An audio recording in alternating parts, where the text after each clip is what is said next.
will a medical doctor work for 9 months, 16 months, 19 months without getting paid? But you see how much the governments are paying for victims. My thing is, government should, I think all the stakeholders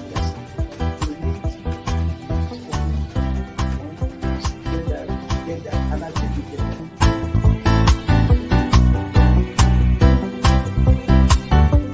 The 3% for the oil producing community is too low. So the support that is needed, and once again, the support your airline people will blossom. This is Nigeria.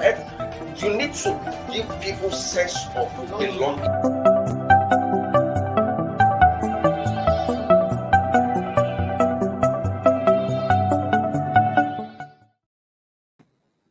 Good morning, welcome to Leadership TV here at the Last Word Podcast Studio at the Leadership Newspapers Corporate Headquarters in Abuja.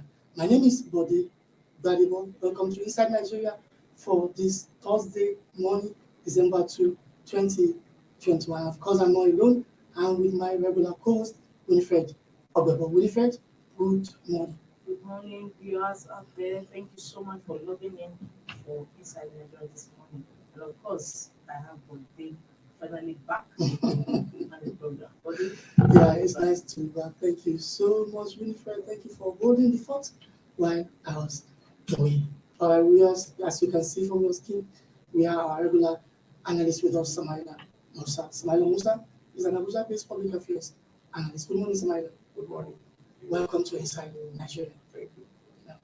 You know, Winifred, as I will always say, there are issues every day as mirrored by Nigerian newspapers to talk about inside the country, from COVID-19, the new variant Omicron, to insecurity and insults and the rest of it. You know, what has been trending is the December 1st deadline for workers, federal government workers, to be vaccinated. And while the workers, on the other hand, are seeking extension, the federal government is saying, No way.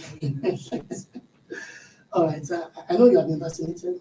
yeah, of course. I know some other two must have been the two jabs. No, the first First, why? When in other countries people are even taking the third jab, the booster jab. So you need to do it as quick as possible. Our viewers, as usual, we're starting with Nigeria's most influential newspaper, The Leadership. On the front page of Leadership this morning, COVID-19 amid Omicron concerns, unvaccinated federal workers barred from offices seek deadline extension. COVID-19 amid Omicron concerns, unvaccinated federal workers barred from offices seek deadline extension.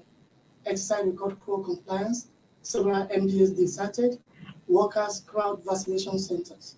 Federal government confirms 3 cases of Omicron variant as Nigeria warns against vaccine inequality at the United Nations General Assembly. Popular story, Somalia. Yeah. I don't know, where do you, from which angle will you address it? These unvaccinated workers are actually seeking for extension because they are being bad. But government before now, about 2 months ago, is that correct? Yes. Came out to say December 1, 2021 is the deadline for you to get vaccinated or don't come to the office. And now here we are. Yeah, you see, I know it will come to this. Nigerians have, I think compliance is actually a taboo, you know. Until some sanctions are in place, people will just not want to do something, you know. And I mean, if not for for this sanction about being banned from office, I'm sure quite a lot of them will not even think about doing it. I know there's this conspiracy theories flying around where some people believe that, I mean, that campaign that you shouldn't even take it in the first place is still ongoing, and some people actually, taking to that. So that, in a way, actually discourage quite a lot of people who says, well, they don't even know what will be the outcome in the long run.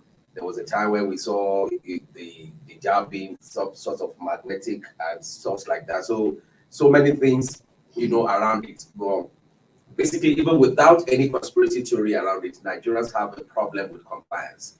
You know, until there are stiffer measures in place, people just don't want to do the right thing. And I think that's the right way to go for the federal government actually to bar them from office, because once your job is threatened, you just want to do it anyhow you have to. You know, so we have medical doctors who will join us later on this show very shortly.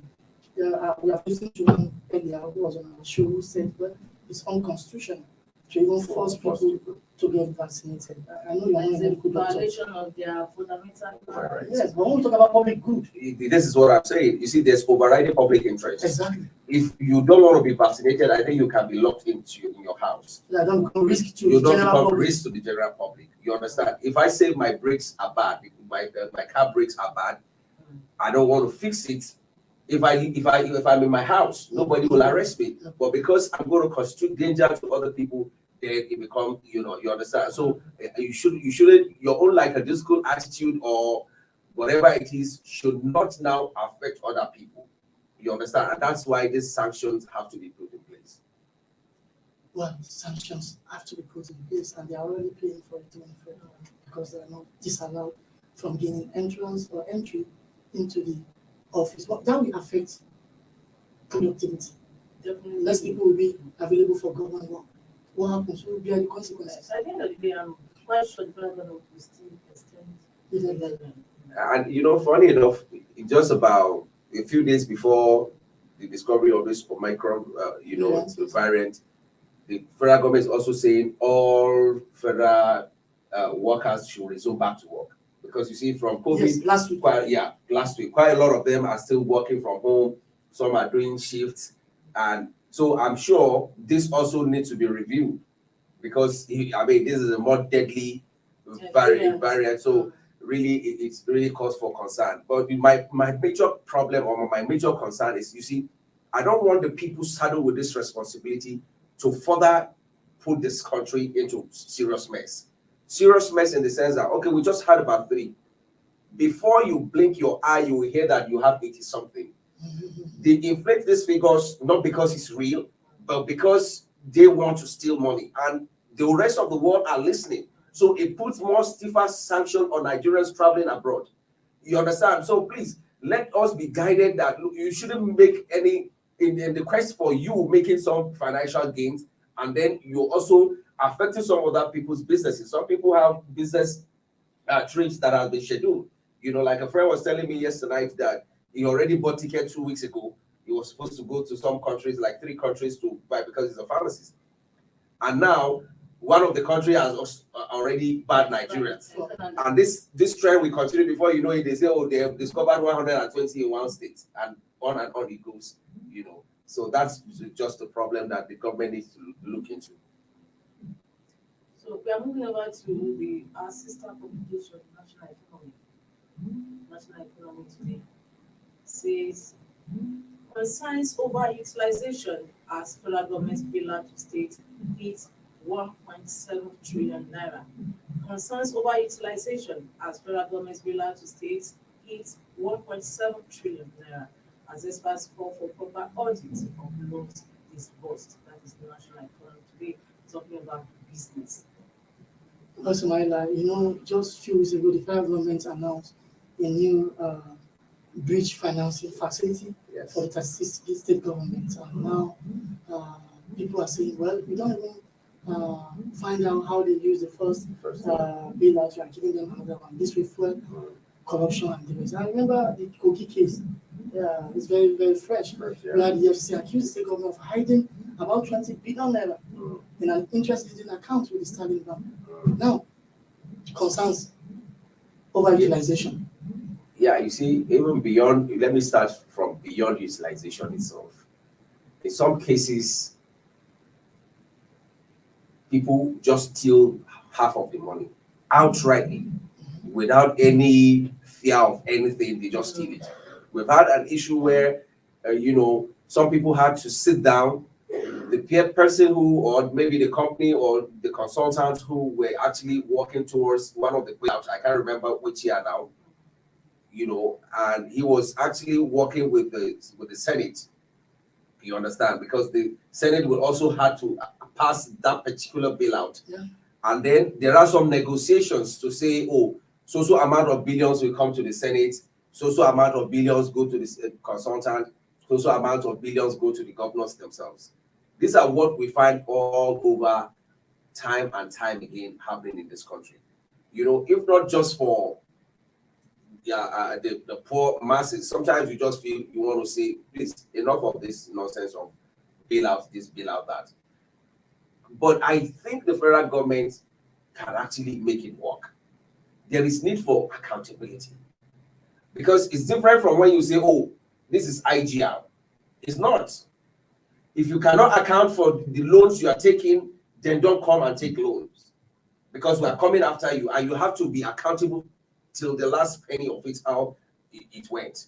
And I think it's high time, because it's not just enough for you to take to go get bailout funds. I'm talking about the federal government now, and distribute it among the governors. Each of them is getting about above 18 billion this time around.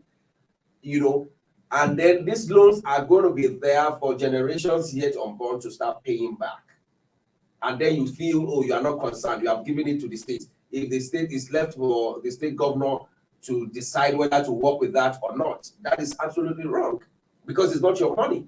So you even as the president, you need to put people who are supposed to do a serious follow-up, and there should be accountability on how. Now, nobody knows how most of them use the last one. And, just like you mentioned, the issue of cooking, these are things that are quite unfortunate.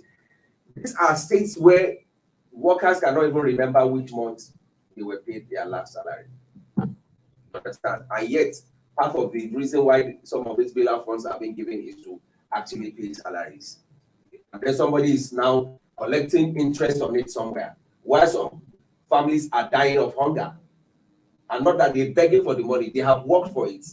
Really, it's sad. The story of this country, the way it's going, I really don't think it should go on like this, except we see serious people coming on board to come and rectify most of these things. No, but at the same time, we will not say they're not doing anything, because I know the FCC at least was the one who exposed the Kogi scandal. Kudos to that regard. Samala, thank you for that. So wonderful analysis. We need to go on a short break. When we come back, we will continue the news review. We'll be back shortly.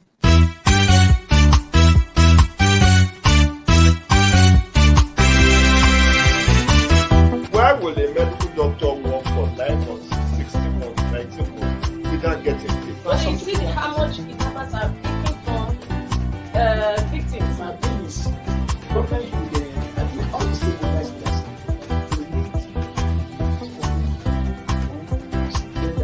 together, and I think we get that.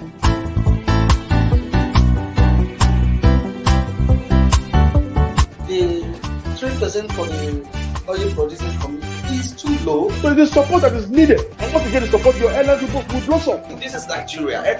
You need to give people sense of belonging.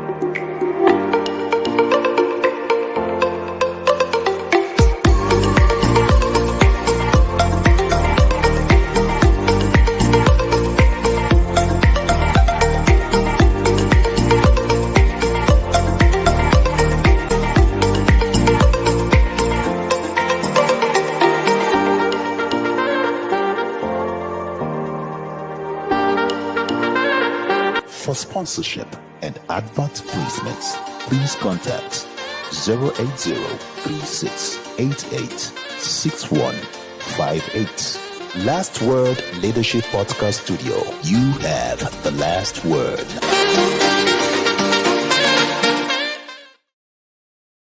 Inside Nigeria, keeping you informed on what matters.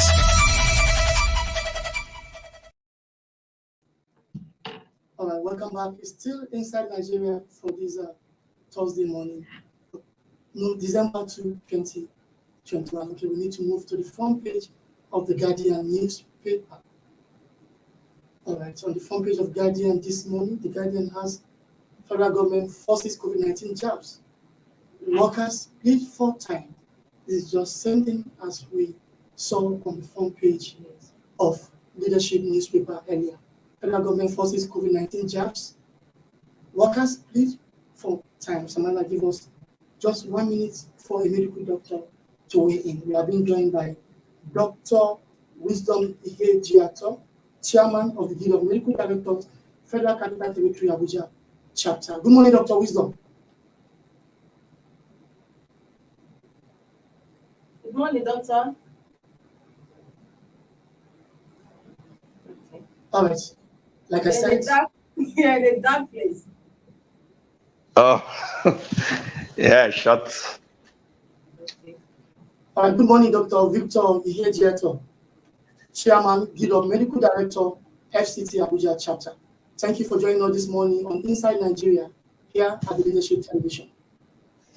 Thank you so much. I feel highly privileged and honored to be here. The same thing for us, Doctor. Yeah, Thank I don't know if you. you saw the headline we just displayed now on the front page of the Guardian and that of Leadership newspaper.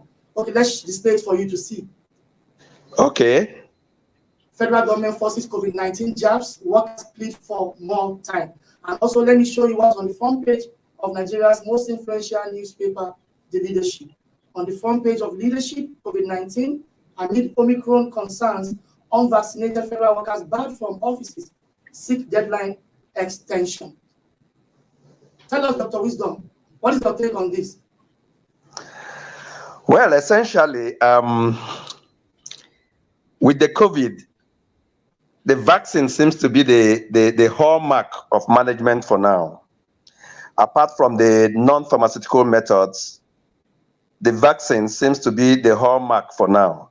And I'm sure the federal government is trying as much as possible to ensure that at least virtually all the citizens or citizenry have a reduction in the fatality rates when they get infected. And so, though it might not be too right to forcefully insist that people should take the vaccine, but the government is trying to do as much as possible to make sure everybody keys into it. And for me, I think it's a step in the right direction, really. Because with the various variants that are coming up these days, you can never tell with the COVID. And so once you have a method that could be helpful to the majority of the citizenry, it behoves on the government to do everything humanly possible to ensure that majority key into it. So I think it's a welcome development to me. Doctor, sorry, why do you think there's so much fears among the citizenry about the COVID-19 vaccine? Why? Why is there so much fear among the citizenry, among Nigerians about the COVID-19 vaccine? Yes, there's a lot of, COVID is a new phenomenon. And with a lot of different kinds of stories and the different kinds of might that came along with it. So there should be apprehension. People are apprehensive in taking the vaccines. Now they tell you all kinds of things. And since it's a new development, nobody wants to just put a rope in his neck easily. People are not fully convinced yet. People believe something must kill someone.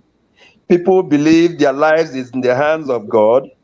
And so when you tell them that they must take the vaccines, a lot of people still believe there's a political angle to this whole thing. So they've not really come to grasp with the fact that this is a worldwide phenomenon and that it's affecting virtually everyone. That could also be responsible for the fact that maybe because the fatality rate in Africa and the sub-African nations was relatively less compared to in Europe and the Americans. So people are still apprehensive in Africa. People are still not too sure the government is telling them the truth. People are not absolutely convinced that what they read and what they see on the televisions and all media platforms could really happen here. And when people, the anti-vax, go on the media platforms and tell them all kinds of complications, some of them not true. So that also gives a lot of people apprehension. So, and you really can't blame them because it's a novel thing, it's a new thing, and no one is really sure. And you could see the bulk of the people going even without the mask. There are a lot of people going around their normal lives, and so they don't believe that there's really anything like COVID for now. But it behoves on us, people in the medical world, people in the media world, to put the message across to them so that they keep understanding the fact that we are not an isolated case. It's a worldwide thing. For the very first time, you see the whole global thing, the whole nations closed down completely or totally locked down. It's a gradual thing. It's not a sprint, really. It's a marathon. It's a gradual thing to convince the people to key into it. It's not going to be a one-off thing. That's the truth, because the apprehension is real, is palpable, and it can be felt by most people, including medical personnel. Thank you so Thank much. you. So, Dr. Wisdom, should there be time extension? I would suggest that it should be a gradual thing, because you really can't force people to take it. When you say people should not get into their offices, it virtually means you are imposing it on them that they must take it. For me, would suggest that the government should do it on a gradual basis. If you insist that those who are 50 to 60 years old must come with their vaccine certificates to show that they've taken the vaccines, and gradually you build it up that way. But imposing it completely is going to be a really difficult thing to achieve fully. It should be a gradual thing. So if you extend the time over the next 6 months to 1 year, it could make a little more sense. With time, then you also increase the sensitization of the people. You must insensitize. You don't just make the laws and you sit down there. How do you convince people in my village that they must take the vaccine? They will think you want to do something else. But gradually you get into the religious houses. Gradually you get into the royal institutions. Gradually you get into the communities and keep passing the message gradually.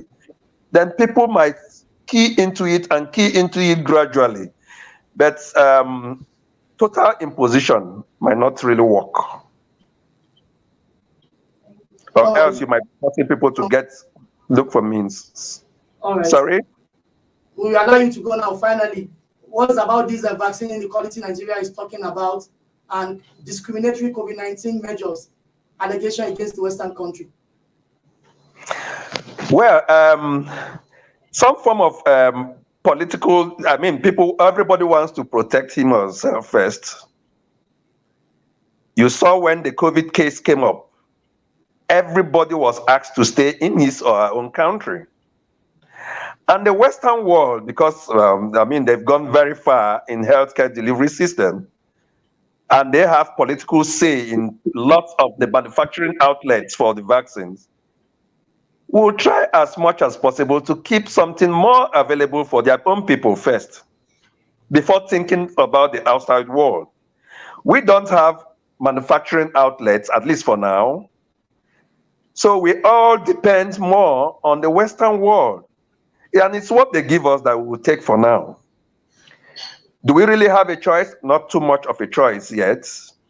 Can we manufacture now? Not in the immediate point, because you can't do it immediately. A lot of research has to go into it. The government has not really played key roles in researches yet. All our pharmaceutical outlets are literally moribund. The NCDC is playing a lot of roles, but they need more to do. They need a lot of support from government too. So for now, the Western world could play the way they want to play it. But I still think taking the vaccine is the best option for now. We have to take the vaccine because it is the only surety to reducing the fatality when we get infected.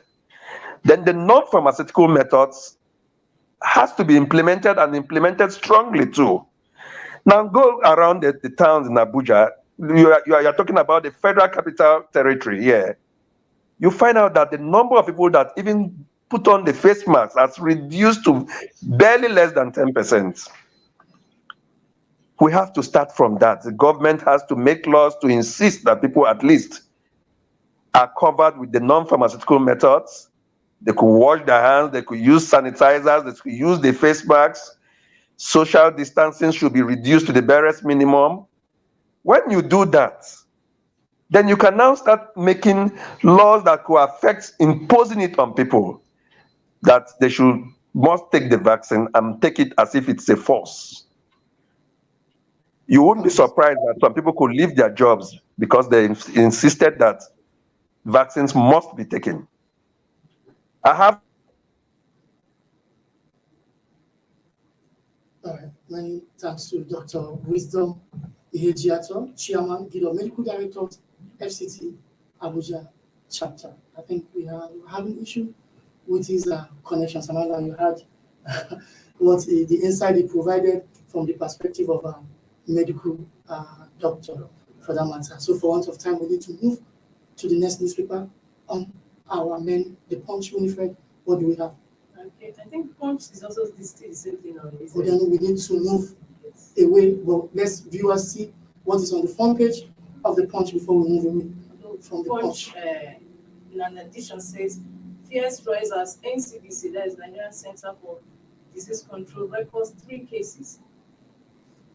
Well, the first angle is also new. We don't have it on the both newspapers. The Canada bar Nigeria, Canada bars Nigeria. But these are other. Yeah, but you see, but even before this Omicron variant, Canada has actually barred Nigerians except for students. From coming in. If you are not a student, really, they have not been entertaining any visits or any form of visa. So really, it's not surprising.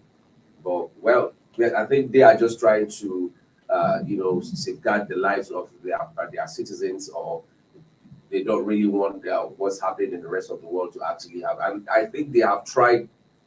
I kudos to them, because even at that time when COVID was rampant in almost virtually every country around them, with all the colds that you say will actually even encourage or boost the spread of COVID, Canada actually had one of the most least number of COVID.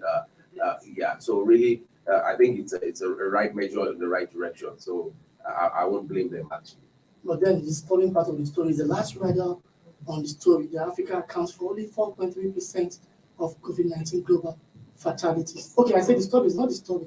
I actually thought I saw facilities. Okay. According to ECOWAS. So that's a cheering news. Yeah, it is a cheering news. Even though we don't want it to be 4.3 again, so we want it to be 0%. 0%. Honestly speaking, every life is very, very precious.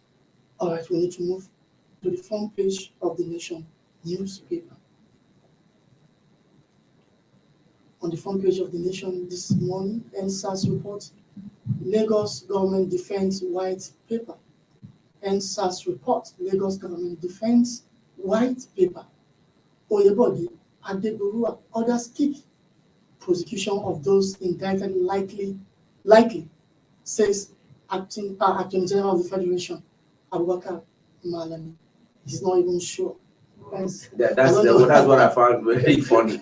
He's not sure. I mean, he shouldn't have just even say anything. This drama, since last 2 weeks now, that the panel that investigated police brutalities against Nigerians submitted his report, and people started saying, oh, contradictions, this and this, hearsay, fake news. And now the Lagos government 2 days ago released the white paper, also rejecting that there was killing at the Lekki toll gate on October 20, 2020. What's your view about the whole drama?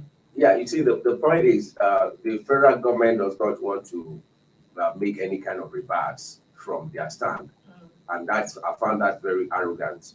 I mean, it doesn't take anything to apologize for whatever has happened, that already happened. Your apology will actually heal a lot of wounds, and, just a few days back, we were actually, commending and praising the Lagos State government for even coming up with this kind of panel to look into, the NSAS, issue. And they came out because we could see from the presentation of that, panel that there was no any kind of influence, So, but of course, one will is expected. Whatever this drama that is coming up now is expected. We saw where the Minister of Information, Lai Mohammed, came around again to say this did not happen. They did not agree with this. They did not agree with that. What I will expect is for the federal government to also now constitute their own panel to say, well, you have done your own. Yes. Let us cross-check if what you understand the facts, and not just to come on air and just be making, statements as if we're in the garage. But you see, it's very important for the government to know that don't come down from your high horse or your high horses. Lives have been lost. Whether lives were lost or not, you actually sent military, to go after people who are lawfully, because what they're doing is their fundamental right to do. You understand?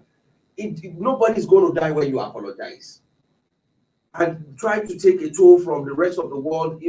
Sometimes I watch on TV where some protesters will now be pushing, police will be pushing them, they'll be pushing back, and I'll be wondering, will this ever happen in my country? You push police in the process of protest, you are a dead man. You understand? So really, it's something that calls for concern. But I believe, and this one that I found very funny, where the Attorney General is saying likely prosecution of those indicted. Yeah, it's likely. It's not committed. He also shouldn't just have said anything in this regard. That will have actually be far more better than saying you're not sure. Let's listen to Steve Aluko from Jos Plateau State. Is the Zonal Director of Civil Liberties Organization, CLO. Good morning, Mr. Aluko. Good morning, Mr. Aluko. Good morning. Are you hearing us? All right, Mr. Aluko, you can hear me. You unmute yourself so that you can hear us and join this conversation. Steve Aluko, Zonal Director, North Central Civil Liberties Organization, CLO, speaking with us from Jos Plateau State Capital. So, I don't know, where do we go from here? Do you foresee anything tangible happening to serve as deterrence to those who have violated human rights in the past? No, that's not. I don't really see anything happening, really, because the military is untouchable, So if anything is going to happen, probably you say, oh, some police officers, you lock them up in the cell. After 2 weeks, nobody will hear anything that happens to them. You understand? That's just the normal thing that happens in this country. But I can bet you that nobody is going to be in court on this issue. You understand? Because if anybody is going to be in court, it's going to affect some of them at the top. Somebody gave the orders. You understand? The military did just those guys that went there did not just go in there to their armories and start picking guns and headed straight to that place. Some people gave these orders, and you know how these orders are being given from the top to the next person to that and all of that. So really, AGF Malami not contradicting himself by saying that prosecution of those indicted likely the report that you just rejected that says it's not true. Yeah, you see, the point, for what I find very disappointing. No, they are not working together. Everybody's just on his own. Everybody's Even just the working on his president own. 2 weeks ago, when U.S. Secretary of State Anthony Blinken came, also said he was waiting for reports from state to come before he can act. So you can see they are acting on, everybody's on his own. Yes. No coordination. And it shows lack of commitment. Yeah, you understand. And even for somebody who is a trained lawyer to say something is likely, you are the Attorney General, it's actually shocking for this kind of statement.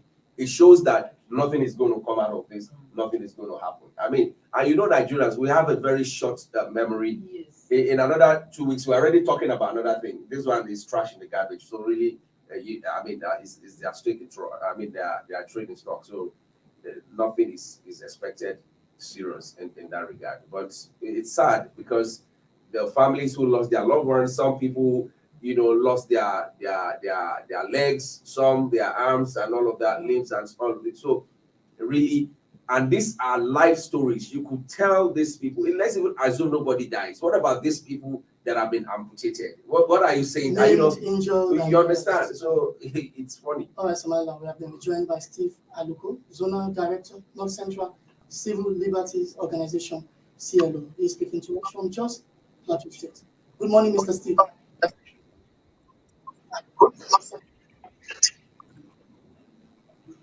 Good morning, Mr. Steve. All right, Mr. Steve is having difficulty hearing us, and we don't know what that problem is all about. I hope our people will fix it right on time. Also, we're expecting Emmanuel Onwubiko of the Human Rights Writers Association of Nigeria, Kuriwa, to join us to discuss the NSAS palaver as relates to Lagos State. So, you say you don't expect anything tangible? No, I don't expect anything tangible. I mean, we've had this. That's why we're surprised when the Lagos State actually came up with this panel. We felt, oh, this is actually something all of us should applaud, that this is actually happening in Nigeria of today. You know, even though we all know that eventually nothing serious, but if the government will actually say, oh, this panel also go ahead, recommend what sanctions you think should be given. You understand? Perhaps that would give some hope, but of course that is not going to happen. So left to the government, and funny enough, it's still the same APC government that is ruling in Lagos. The same APC at the center. And some of them now are now actually, you know, throwing darts at each other to say, I think I was reading somewhere where Keyamo was also making statement that the Lagos government does not have the power to actually, so really, they should call themselves off camera, off records, and just try to, you know, have a judge. Have a serious discussion on which way forward and what are they supposed to do that would give Nigerians some hope, you know, and you know, actually heal some of these wounds instead of rubbing salt to injury by some of these their utterances. So it's actually sad because we all know where this is heading. I mean, you could tell from even the different response.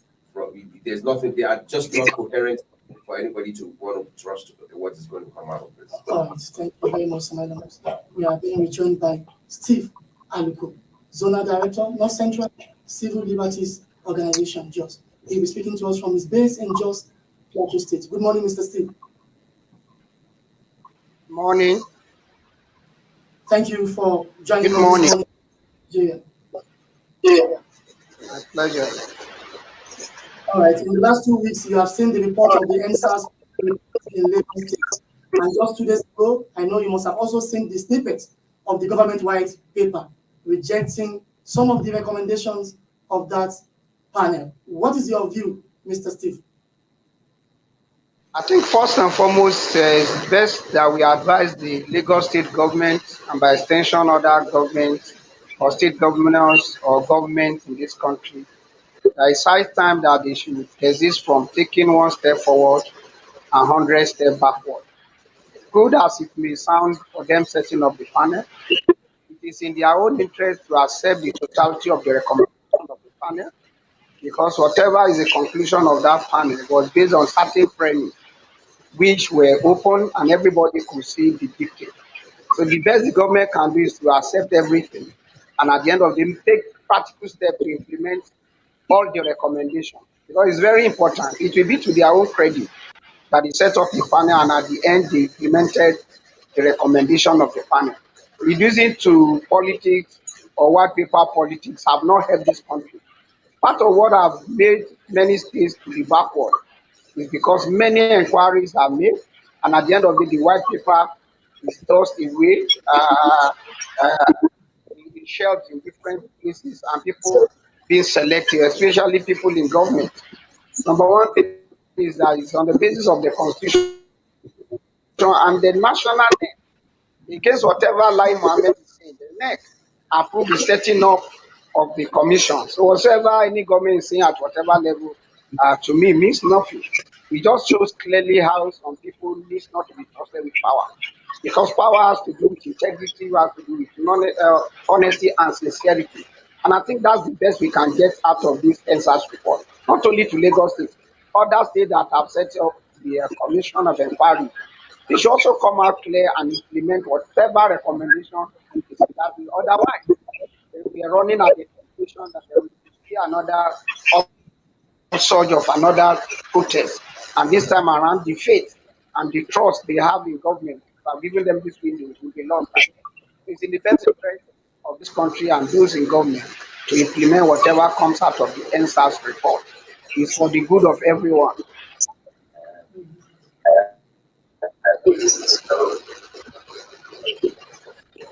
All right, Mr. Aliko, let me let in Mr. Emmanuel Onwubiko, National Coordinator of Human Rights Writers Association, Buriwa. All right, I don't think he has joined so far. Okay, let me come back to you, Mr. Aliko. Now, you spoke about Lagos State government. I asked our guest in the studio a question I want to ask you now, that where do we go from here? Because from all the body languages we have seen, there seems to not be headway. Nobody will act, nobody will do anything. There seems to be a premeditated decision about the whole saga. So where do we go from here?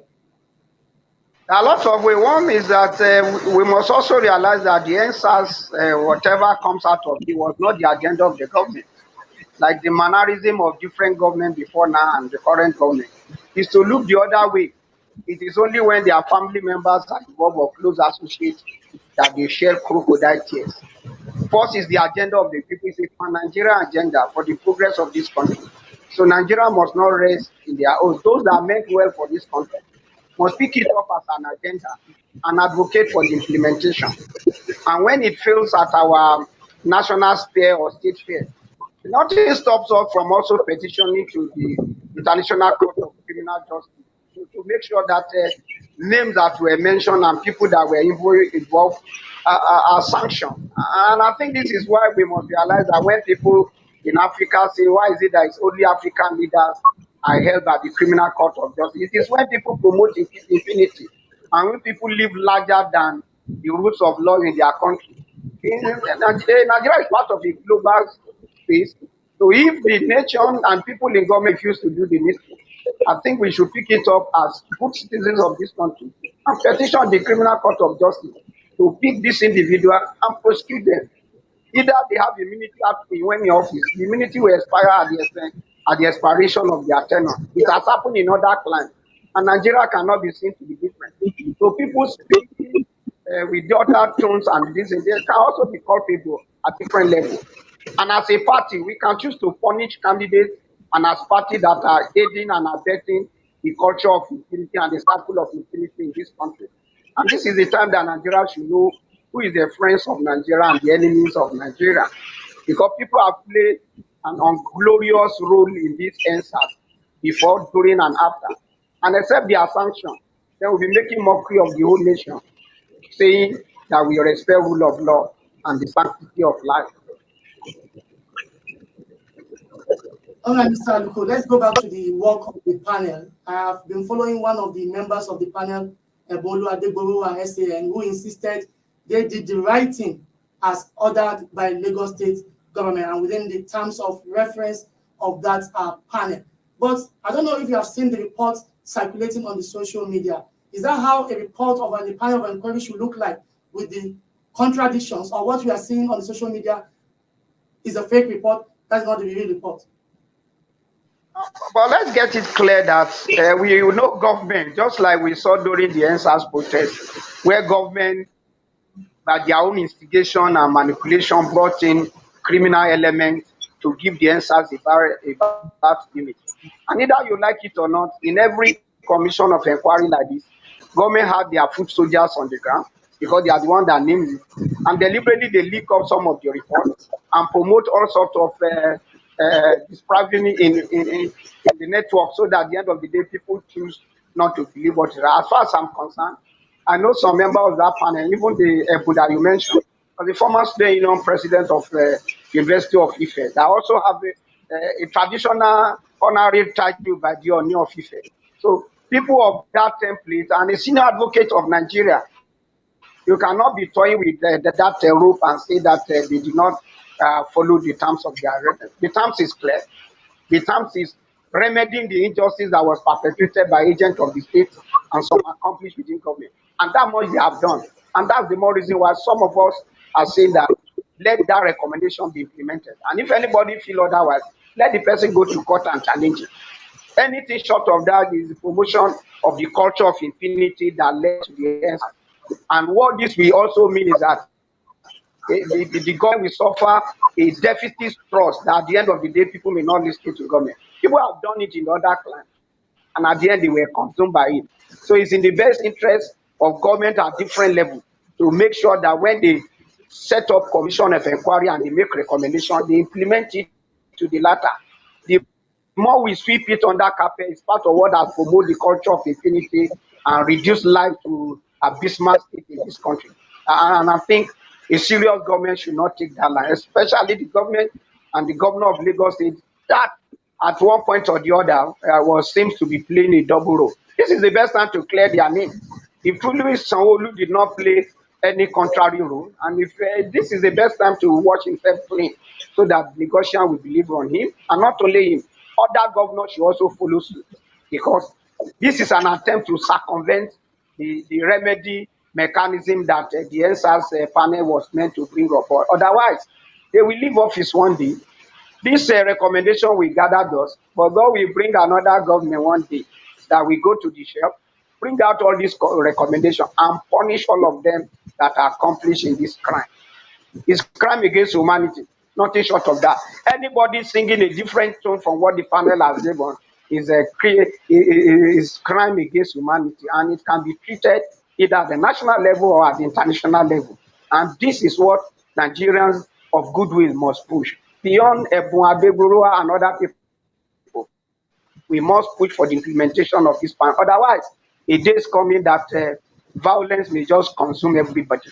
And let those in corridor of government know that nobody has the monopoly of violence. We've seen it in Libya, we've seen it in many other countries, where you subjugate people. A time will come that people will resist whatever you are doing. Look at the number of jailbreaks we also have at different levels. If different recommendation and white paper about jailbreak has always been implemented, we won't get to this circle of impunity. So we must stop this circle and we must break it. No matter the name dropping or the shenanigan anybody in government or out of government is playing, it's just a matter of time. It will perish with time. All right, Mr. Aduko, finally, allow you to answer. Now, Lagos has been the bone of contention for now, and we have about 28, between 25 and 28 states of the Federation that constituted panels of inquiry into police brutalities against Nigerians. So where do we also go from here? Because Lagos is the one we're talking about, and there seems to be no headway. We don't even care whether the other states are completing, the other panels have been have completed their reports or not. It seems there won't be any punishment against anybody, and it means police brutality has come to stay.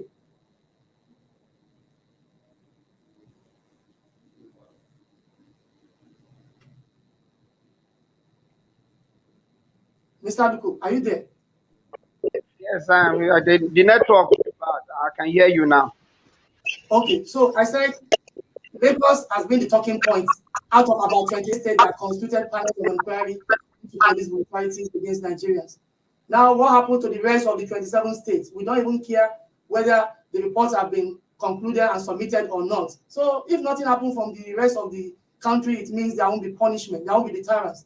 Police brutality will continue. I totally agree with you that except there's some level of implementation, either we like it or not, police brutality will continue. And that's the most dangerous part of it, because we've also seen where people are falling victim of brutality. And this is part of the regret. Some of us are also tendering apology to Nigerians, having fight the military to a standstill, and we allowed the military apologies to take over the reign of government in this country.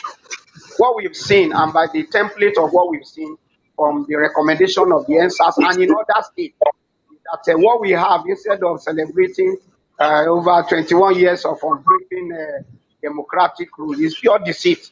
What what we've had is hangovers of power of military apology. So this is the template of military outposts, and I think we should not celebrate it.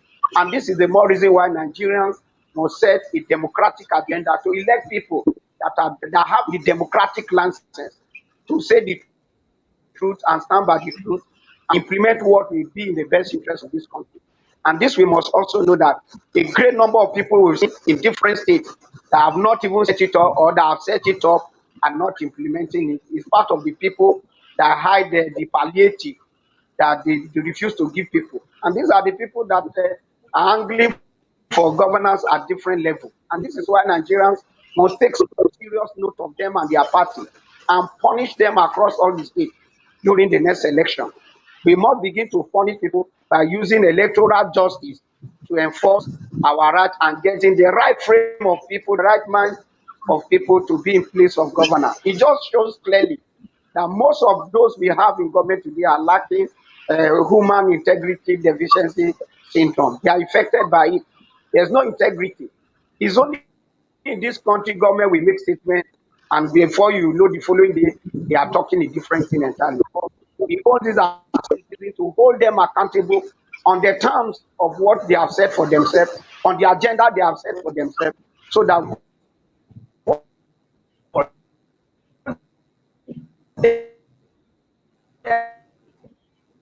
right. The network is activating. Someone, I don't know if you share quickly, we don't have time. If you share the thought of Mr. Steve Aluko. Yeah, definitely.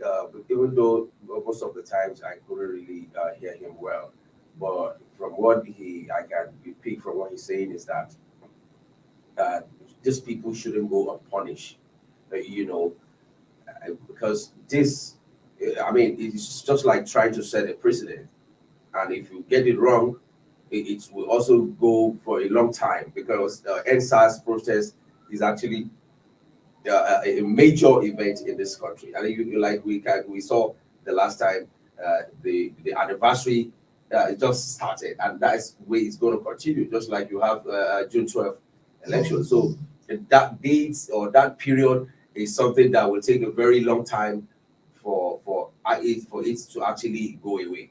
So it should be that each time this anniversary is coming up, let Nigerians also be reminded, or let the law enforcers also be reminded that when that NSAS thing happened some 20 years ago, people were punished for what they did. You understand? That will go a long way in actually sending a very strong message across board. But if it happens again, and just like the normal thing we always see when people just carry placards, you brutalize them. But this major one that the whole world is actually beaming their tentacles on, now go the way it's going now. If it ended the way we already predicted, that it's going to be a very bad image for this country. And I think the image makers of this country should also give, hint Mr. President, because not that when it happened, when sanctions are being placed, then you start paying millions of dollars to some image makers outside this country to go and redeem that. So I think it's a strong lesson for them to actually do the right thing now. All right, many thanks to Ismail Musa, Abuja-based public affairs analyst for joining us this morning on Inside Nigeria. And of course, many thanks to Steve Aluko, Zonal Director, Civil Liberties Organization, North Central, speaking to us from Jos, Plateau State. Many thanks to both of you. Okay. It's time to go. Thank you so much, viewers, for staying tuned and keeping faith to us on today's Inside Nigeria. All right, viewers, make it with us tomorrow for the last edition of the week of Inside Nigeria. My name is Bobby Badibo. Bye for now. Thank you for watching. For sponsorship and advert placements, please contact 080-3688-6158. Last Word Leadership Podcast Studio. You have the last word.